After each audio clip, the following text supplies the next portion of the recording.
going up against Nick Nevills, All-American last year as a sophomore, now the redshirt junior. Adam Coon out of Fowlerville, Michigan, Fowlerville High School. So Zane and the gang, the 5 national champions, did their job tonight. That's just too much for Michigan to overcome. But Adam Coon as the anchor of this very tough Michigan team. Exciting to have somebody like Adam Coon at the end of your rope if you were doing tug of war and if you are wrestling a dual meet with heavyweight being the last matchup. Well, Adam Coon is now having to drop a few pounds to make this weight. Yep. And 285 is the limit. And he's coming down from about 290, 292 or so, cutting weight. And he was pretty excited the other day because he could eat. He was underweight and he could eat a little bit. Sure, he's unbeaten at 15-0, ranked second in the nation. Yeah. We talk about Adam Coon a lot. He's an aerospace engineer major and still has aspirations of walking in space, but he's too big by the profile right now, and he still wants to be a part of a design team that makes it possible. And as Joe McFarland was telling us, he also wants to win an Olympic gold, and he also wants to play in the NFL. Well, and so I'm not going to bet against Adam Coon for anything. I'm not either. There's plenty of examples. Our man Stephen Neal, the world champion and New England Patriot, national and world champion, a big viewer of Big Ten wrestling. I know that. So he's got a great example. That'd be the first guy I would call to figure out how to do it. But, you know, one thing I like about Adam Coon is that you mentioned walking in space. He just takes up space here on this planet. I mean, just constantly taking territory in his matches. He, you know, Nevills is crafty. He's got a nice shot, and you know, looks relatively big to almost everybody else he goes up against. Yeah. But this is you know, he's bigger than he was, and yeah, he's getting confident. He leads the team with 15 wins, and he's healthy now. Nevills is healthy now, so these are two good athletes. I mean, both Coon not only was a 4-time state champion, but he was an all-state linebacker and an all-state in shot and discus, and not surprisingly so as an aerospace engineer guy that he was salutatorian in his class. Underhook right to a single, snatch single. Is going to go ahead try to improve his position a little bit. Great balance there by Nevills in fighting this off, but you know, see how the grip is locked with the outside palm down? Now he's able to lock up the near side cradle. Locked up. This is tight. Nevills does a nice job of rolling out there. I think if they wouldn't have probably rolled over and kicked the official, I think they might have called a fall. That was an interesting placement of the official. Good aggressive attack by Adam Coon. Wow. Against the very tough All-American Nick Nevills.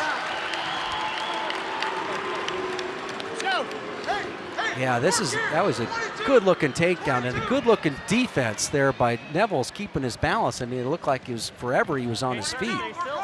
But what made that work for Coon is he blocked with the outside palm down, all right, on the inside part of the thigh of Nevills, and he couldn't really break that grip. And then when he did switch it up, when the knee got close to the head, certainly in business. As a freshman, Coon went to the round of 12, was not an All-American, but then in the summer he won bronze medals in both Greco-Roman and freestyle for the Junior World Championships. We'll take a look at that first takedown here. You see the finish. See the outside palm down right there? Okay, and he collects it up here. Now watch the placement of the official. He gets right real close right there, and he comes back over the top. It was close. I'm not sure it was a fall. No. But I thought Nevills did a nice job of rolling through. Absolutely. But oh my goodness, this is a lot of weight and a guy that knows how to use it on top. Yeah. And I think this is where he's improved as a college wrestler. He was tall. I mean, I think he was number 2 seed his freshman year. Right. Didn't end up placing, but he was losing a lot of close matches by not getting out quickly, giving up riding time against the other bigger guys, and he kind of wrestled himself out of the weight, or didn't have maybe the skills to kind of go up a level. So this is the guy who's definitely improved. And here he has got another cradle locked up. He's going to.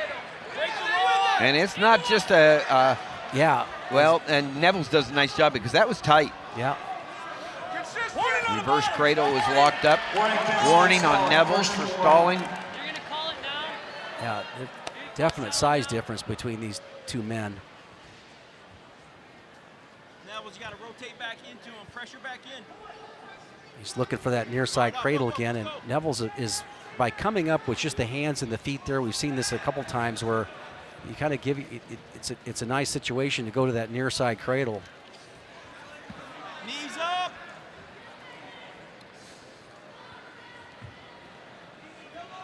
But like we mentioned, I think it's more than just getting older. He's getting better and getting out quickly in the bottom position and really being dominating in the top position.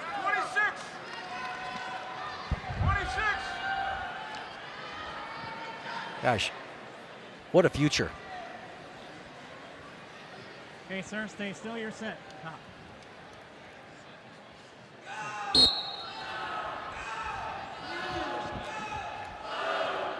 Yeah, that near side cradle, potentially, possibility again. Adam Coon has no intention of letting his opponent up, making Nevills carry all of his weight, now chopping the arm.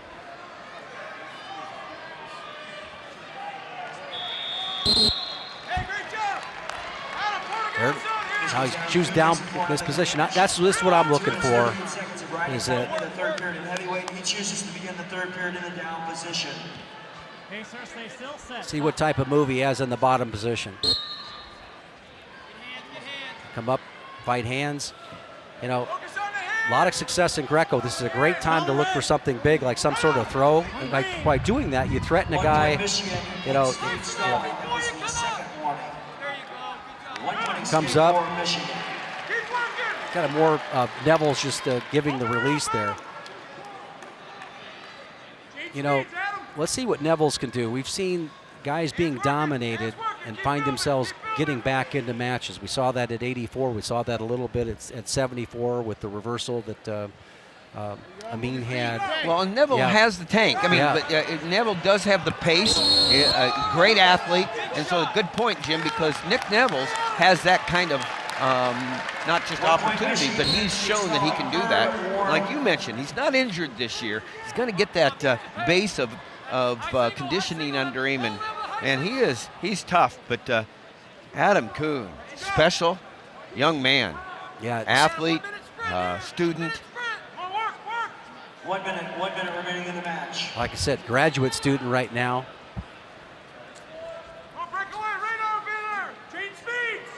That was an interesting call there because it looked like Coon was kind of dead set on pushing him off the mat. And technically, if you just push off, all right, the pusher is supposed to get the stall call. But Neville's got it. Neville's got the warning, and that ended up being a point. 30 seconds left in the regulation time here in the match. Coon out in front 7-0, throwing a shutout. He's got riding time, so a major decision for Michigan. If he can keep from being taken down here, and he does, puts his foot down, hips, uses his weight back in. The difference between the two techniques, between Nevills getting it and Coon getting it and Nevills not, was just the grip. Impressive match, Tim. Didn't see that one coming either. 8-0. Adam Coon ranked number 2 over the number 8 ranked Nick Nevills. 8-0 makes the score now 25-12. That's how it ends. Penn State beating Michigan 25-12.